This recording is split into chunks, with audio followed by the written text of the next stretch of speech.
Ma'am देखिए, मुझे लगता है कि जब तक तथ्यों की जांच ना हो जाए तब तक इस विषय पर अपनी अपनी राय ही दे जा सकते हैं। एक कोई धारणा नहीं बनाई जा सकती किसी के प्रति। तो मुझे लगता है कि देखिए, एक केस से आप पूरी सोसाइटी को जज नहीं कर सकते हैं, जैसा मैं समझ पा रहा हूँ। और अगर ज्योति मौर्य गलत है तो इसका मतलब ये नहीं कि हर एक जो पत्नी है वो ज्योति मौर्य ही बनेगी। जरूरी नहीं है कि एसडीएम बनने के बाद ही गलत हो, वो एसडीएम बनने से पहले भी गलत हो सकती थी और वो नहीं भी बनती तो भी गलत हो सकती थी।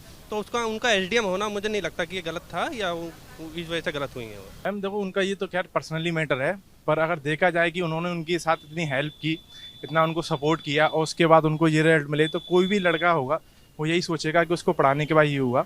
और उनका जो मैटर जो बता रहे थे कि उनको जो ग्राम मतकारी बताया गया है, वो तो उनका फैमिली में पहले सब जांच करके तब हुआ होगा। ऐसा तो नहीं है कि कोई एक साथ बन जाए। और उनका 13 साल का रिलेशनशिप है, तो इतनी जल्दी तो हो नहीं सकता कि 13 साल अभी हो गए हों। काफ़ी लॉन्ग टाइम है। जब प्रयागराज लाए होंगे, जब पढ़ाया होगा, पूरी स्टडी में सपोर्ट किया है, पैसे भी देते होंगे। तो मेरे हिसाब से उनका जो केस चल रहा है फाइनल होगा और पता चलेगा। अभी तो देखो क्या होता है, क्योंकि उनका अभी तो उनको भी वहाँ से निकाल दिया गया है जॉब से। तो अभी देखो, अरे उनको उसमें हटा तो दिया है एसडीएम से। अभी कहाँ है वो एसडीएम? नहीं नहीं, वो बरेली है। अच्छा, अभी भी हैं? नहीं तो वो बता रहे थे। बरेली एसडीएम में गन्ना जो है, जो मिल है उसमें शुगर मिल में जीएम के तौर पे है, बिल्कुल, बट वो बिल्कुल। अपने पद पे तैनात है। आप क्या सोचते हो इस बारे में? मैम देखिए, मुझे लगता है कि जब तक तथ्यों की जांच ना हो जाए तब तक इस विषय पर अपनी अपनी राय ही दे जा सकते हैं। एक कोई धारणा नहीं बनाई जा सकती किसी के प्रति। मुझे लगता है कि पहले मुद्दों को अच्छे से समझना चाहिए। लेकिन जहां तक जो मीडिया में प्रचारित है आप लोगों के द्वारा, उस हिसाब से अगर देखा जाए तो ज्योति मौर्य को ही प्रथम दृष्टया दोषी मैं मानता हूँ। ये मेरा अपना व्यक्तिगत विचार है, क्योंकि 13 साल का, जैसा कि भाई ने बताया कि 13 साल वो लोग साथ में रहे हैं, तो अगर वो वीडियो के पद पर नहीं भी थे तो उन्हें बहुत पहले पता चल चुका होगा। और दूसरी बात, आप शादी के बाद अगर एक अफेयर में रह रहे हैं, एक्स्ट्रा मैरिटल अफेयर कर रहे हैं, तो ये तो सरासर गलत ही है, अपने आप में गलत है नैतिक तौर पर। तो मुझे लगता है कि ज्योति मौर्य कहीं ना कहीं, जी बिल्कुल मुझे लगता है। हाँ जी, मेरा भी यही मानना है कि उन्होंने जो भी किया है गलत किया है और इससे समाज में उनके प्रति गलत धारणा गई है सभी लोगों को। और उनकी वजह से और जो लड़कियां हैं उनसे सब बहुत प्रभावित हुई हैं। और अगर वो गलत हैं तो उसकी जांच की जाए और अगर दोषी हैं तो उस पर उनके सजा होनी चाहिए। अच्छा, जो एक हैशटैग चल रहा है एक्चुअली, उस पे ट्विटर पे हम देखते हैं, बेटी पढ़ाओ पत्नी मत पढ़ाओ। कितना सपोर्ट करते हैं आप इस बात को? नहीं क्या मैम, सारी लड़कियां एक जैसी होती है? नहीं मैम, एक जैसा कैसे किसी को कर देंगे? देखो, पढ़ाने के लिए देखो कोई एज नहीं होती है पढ़ने के लिए। और जैसे कि हम अभी यहाँ पढ़ रहे हैं, तो हमारे साथ पढ़ते हैं, तो शादीशुदा लेडीज भी आती हैं हमारे साथ, टेस्ट दे रही हैं बाकायदा।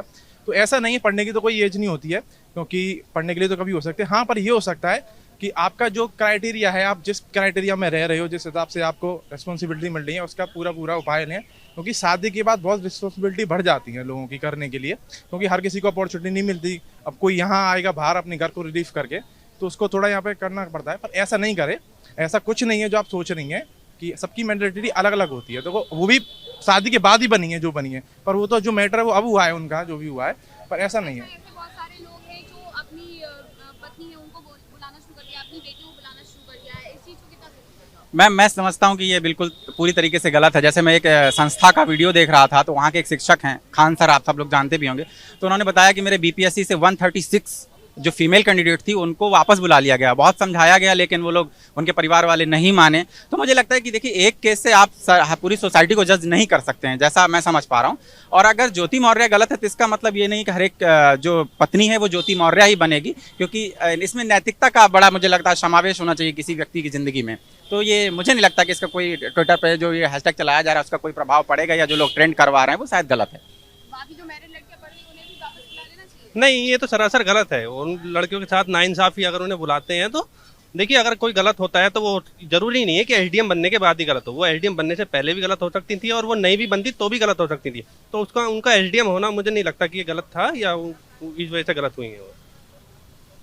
पढ़ाओ बेटी को पढ़ाओ, क्या सोचते हो? नहीं, ये तो गलत सोच है। बेटी भी पढ़ाना चाहिए, बीवी को भी पढ़ाना चाहिए, बट ये कि सेल्फिश नहीं बनना चाहिए। कि क्या कहते हैं, पहले तो हम, अगर हमें कोई सपोर्ट कर रहा है शादी के बाद, ठीक है, तो क्या कहते हैं, उस एहसान को हमें मानना चाहिए। और ऐसा कुछ नहीं है कि हमें पद मिल गया है तो हम अपने नीचे वाले को छोड़ दें। अच्छा, इस चीज से आपकी जिंदगी में कोई असर पड़ा? क्योंकि आप भी शादीशुदा हैं, आप भी पढ़ने आती हैं, तो कोई फर्क पड़ा? घर पे किसी ने कुछ कहा? कुछ भी नहीं कहा। कोई प्रेशर नहीं है? कोई भी प्रेशर नहीं है मैम। ये अच्छी बात है कि ऐसा कोई प्रेशर नहीं है। अच्छा, आप भी यहाँ पे पढ़ती हैं, आप भी यहाँ पर आई हुई इजाज़त टेस्ट देने के लिए, आप भी शादीशुदा हैं, आप कितना इस बात को सपोर्ट करती हैं जो लोग कह रहे हैं कि बेटी पढ़ाओ पत्नी मत पढ़ाओ? कुछ नहीं है मैम, ऐसा दोनों को पढ़ाना चाहिए। कोई ऐसा वो नहीं है कि एक अगर गलत हो गया तो उसे सब पे प्रभाव नहीं पड़ना चाहिए, लेकिन प्रभाव पड़ रहा है, लोग समाज में ऐसा कर रहे हैं, ऐसा है नहीं कुछ।